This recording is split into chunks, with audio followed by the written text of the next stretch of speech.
बड़ी खबर जम्मू कश्मीर से आपको बता दें, जहां दिल्ली विस्फोट के आरोपी डॉक्टर उमर नबी का घर गिराया जाने पर महबूबा मुफ्ती ने बयान दिया है। उन्होंने कहा कि दिल्ली विस्फोट में शामिल लोगों के खिलाफ कड़ी कार्रवाई के हम पक्ष में हैं, लेकिन सरकार को यह सुनिश्चित करना चाहिए कि इस प्रक्रिया में आरोपियों के निर्दोष परिजनों को सजा न मिले।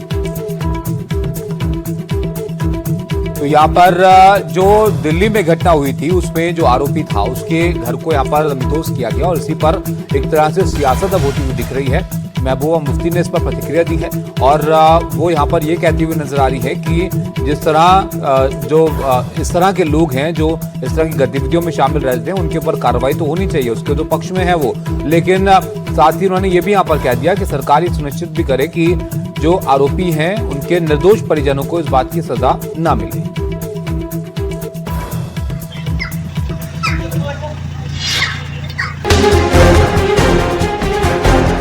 दिल्ली धमाके में विस्फोटक से लदी कार चलाने वाले मुख्य आरोपी उमर नबी के पुलवामा स्थित मकान को सुरक्षा बलों ने विस्फोटक से उड़ा दिया है। यह कार्रवाई देर रात की गई, जिसका वीडियो भी जारी किया गया है। यहाँ पे 2 स्टोरी मंजिला इमारत थी और वो मकान इस समय आप देखिए मलबे के ढेर में तब्दील हो चुका है। कल देर रात को सिक्योरिटी एजेंसी ने इस घर को उड़ा दिया। ये घर डॉक्टर उमर नबी का है। उमर नबी सुसाइड बॉम्बर जिसने एक्सप्लोजन दिल्ली में किया, जिसकी वजह से 12 लोगों की जान चली गई। नबी फरीदाबाद की अल फलाह यूनिवर्सिटी में असिस्टेंट प्रोफेसर के रूप में काम करता था, जिसका संबंध मुजम्मिल शकील, गणई और अदील रातर से था, जिन्हें पिछले हफ्ते जम्मू कश्मीर में गिरफ्तार किया गया था। दिल्ली के लाल किले के पास उमर नबी ही विस्फोटकों से भरी कार लेकर पहुंचा था, जिसमें धमाका हुआ था। इस बम धमाके में 13 लोगों की मौत हो गई थी। खुद उमर भी इस धमाके में मारा गया था।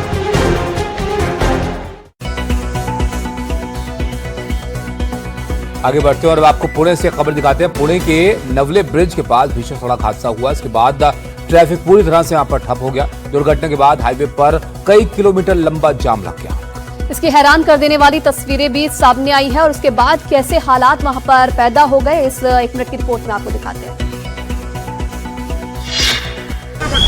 पुणे सतारा हाईवे पर हुए एक हादसे ने ट्रैफिक पूरी तरह ठप कर दिया। हादसा होते ही सड़क के दोनों ओर वाहनों की लंबी कतारें लग गईं।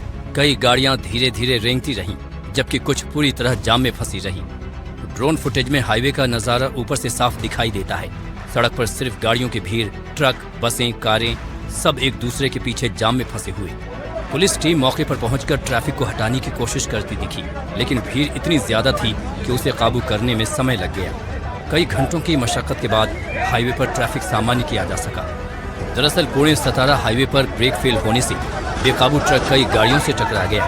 इस हादसे में करीब 8 लोगों की मौत हो गई थी, जबकि कई लोग जख्मी हो गए। टक्कर इतनी जोरदार थी कि एक कार पूरी तरह से जल गई। पुलिस ने रेस्क्यू ऑपरेशन चलाकर ट्रैफिक को क्लियर किया और ड्राइवर, कंटेनर मालिक और क्लीनर के खिलाफ केस दर्ज कर लिया है। लेकिन इस हादसे के बाद लगे जाम से लोगों को काफी मुश्किलों का सामना करना पड़ा।